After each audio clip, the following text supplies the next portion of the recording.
जय माँ पाथरी वाली, जय श्री राम, हर हर महादेव। आज हम जानेंगे यदि आप अपने घर की कुल देवी से या अपने घर की शक्तियों से, चाहे वो कुल देवता हो, कुल देवी हो या आपकी कोई अन्य घर की शक्ति हो, पूर्वज हो आपका कोई, आप उनसे कैसे बात कर सकते हैं या किस प्रकार से आप अपने घर की समस्याओं का समाधान उससे करवा सकते हैं। देखिए, सबसे पहली बात, अगर वो तंत्र मंत्र आदि के क्षेत्र में बंधित हैं तो उनको सिद्ध करना बहुत ही ज़्यादा मुश्किल होता है। उसका कारण ये रहता है क्योंकि उनके पास अनेक प्रकार की सिद्धियाँ होती हैं।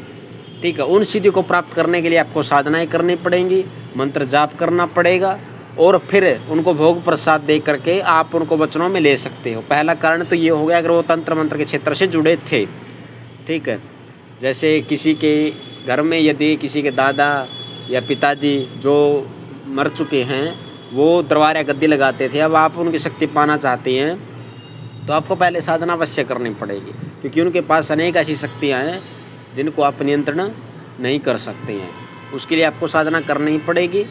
ठीक है, उसके लिए आप हनुमान जी की साधना अवश्य करें। मार्गदर्शक के रूप में गुरु हनुमान जी को बनाकर आप उनको सिद्ध कर सकते हैं। यदि आपके कुलदेवी या कुलदेवता आप उनको सिद्धि चाहते हैं, उनसे बात करना चाहते हैं, तो सीधा सा उपाय है, सबसे पहले उनको प्रसन्न करिए। उनकी सिद्धि की आपको आवश्यकता नहीं है, वो तो आपकी कुल की ही शक्ति हैं, वो तो आपके पास ही हैं।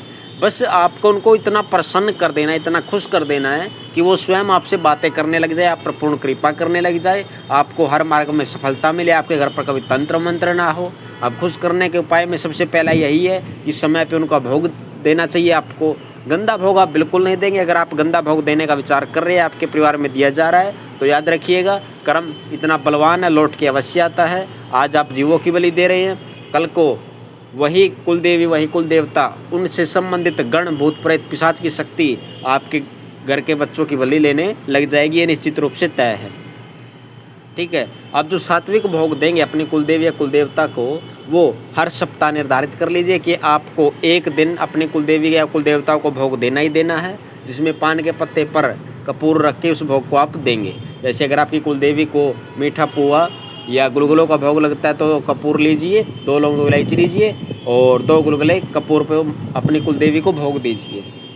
ठीक है, अगर आप नहीं जानते आपकी कुलदेवी का भोग क्या है तो आप ऐसा करिएगा, 5 मिठाई कपूर पे थोड़ा थोड़ा उसको डाल दीजिएगा, 2 लौंग 2 इलायची, अपनी कुलदेवी का नाम लेकर के। नाम भी नहीं जानते तो माँ दुर्गा के सामने यह उपाय करिएगा, घी का, देसी घी का दीपक लगा के आप बोलेंगे कि हमारे घर की कुलदेवी, हम आपके बारे में नहीं जानते, आपको यह भोग दे रहे हैं, दीपक लगा रहे हैं, आप हमसे वार्ता कीजिए, हमारे घर की समस्याओं का समाधान कीजिए। यदि आप किसी बंधन में हैं तो हमें बताइए, उसके लिए आप हनुमान जी का देसी घी का दीपक लगाएंगे। अगर वो बंधन में होंगी तो बंधन से छूटकर आपसे बात करने अवश्य आएंगे।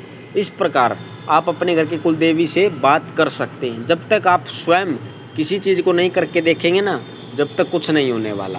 तांत्रिकों के, भक्तों के आदि के चक्कर में पड़ने से घर बर्बाद होता है, आप ये जान लीजिए। आज के समय में कलयुग में बहुत अच्छे भगत मिलना बहुत मुश्किल है। या तो किसी को पैसे का लालच है, ठीक है, या कोई बहुत सारे आडंबर आपको बता देगा ये करिए ये करिए।